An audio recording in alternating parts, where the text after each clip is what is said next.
안녕하세요. 소아청소년과 전문의 하종훈입니다. 아기에게 변비가 있는데 유산균을 먹이면 치료가 되냐고 물어보는 부모들이 제법 있습니다.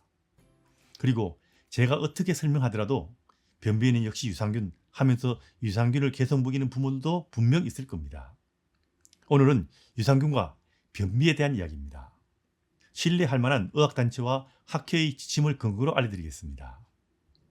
결론부터 말씀드리면 역류와 변비 치료를 목적으로 유산균을 사용하라고 권장하는 주요 의학단체나 의학적 지침은 제가 알기로는 없습니다. 변비 예방을 목적으로 유산균을 처방하지도 않습니다.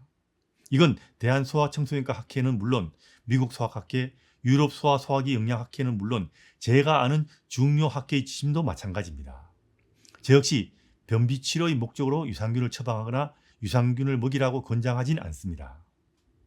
역류와 시기의 변비의 대부분은 이유식이 시작, 배변 훈련, 식습관 변화 등 일종의 기능성 변비라고 보시면 됩니다. 장내 미생물 불균형이 주 원인이 아니기 때문에 장내 유산균을 몇 종류 넣어준다고 해서 단단한 변이 물러지거나 장의 운동이 물리적으로 해결되지는 않습니다. 그리고 채소와 과일을 적게 먹는 잘못된 식습관 역시 변비를 일으키고요. 잘못된 식습관을 고치지 못하면 변비가 악화되고 지속되는 경우가 많기 때문에 이게 유산균을 먹인다고 해결된 문제는 아닌 겁니다. 변비 치료의 기본은요. 기본적으로 섬유질이 풍부한 채소와 과일을 충분히 먹고 물 많이 먹고 충분히 놀게 하는 겁니다. 그리고 변비가 심한 경우 빨리 소아청소년과 의사의 진료를 받고 치료를 하는 것이 기본입니다. 특히 변을 참는 기능성 변비가 생긴 경우는 조기에 치료해서 변이 완전히 부드러워져서 아이가 배변의 두려움을 잊을 때까지 수개월 이상 장기간 약을 꾸준하게 복용하는 것이 필요할 수도 있습니다. 유산균은 변비 치료제가 아니기 때문에 변비를 예방하거나 치료할 목적으로 유산균을 사용하는 것은 권장하지 않습니다.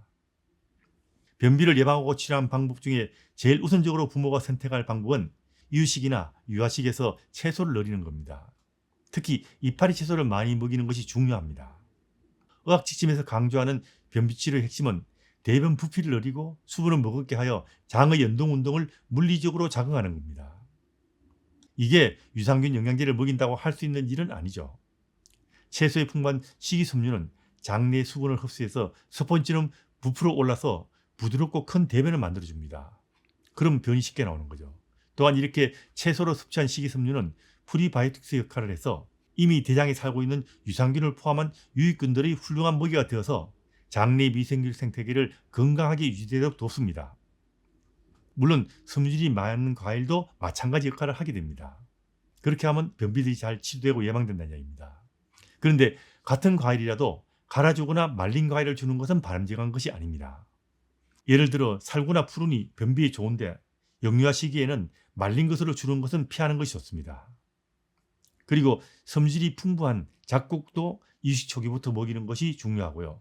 물도 충분하게 먹이고 열심히 놀게 하는 것 역시 변비 치료와 예방에 중요합니다. 다시 한번 말씀드리면 채소와 과일 많이 먹고 잡곡을 충분히 먹고 물 많이 먹고 열심히 놀게 하는 것이 변비 예방과 치료의 기본이자 핵심입니다. 그리고 변비가 생겨서 아이가 힘들어하거나 변 누는 것이 아파서 변을 참거나 변을 볼 때 항문이 찢어서 변에 피가 섞여 나올 경우는 바로 소아과 의사의 진료를 받는 것이 좋다는 것 꼭 알아두시기 바랍니다.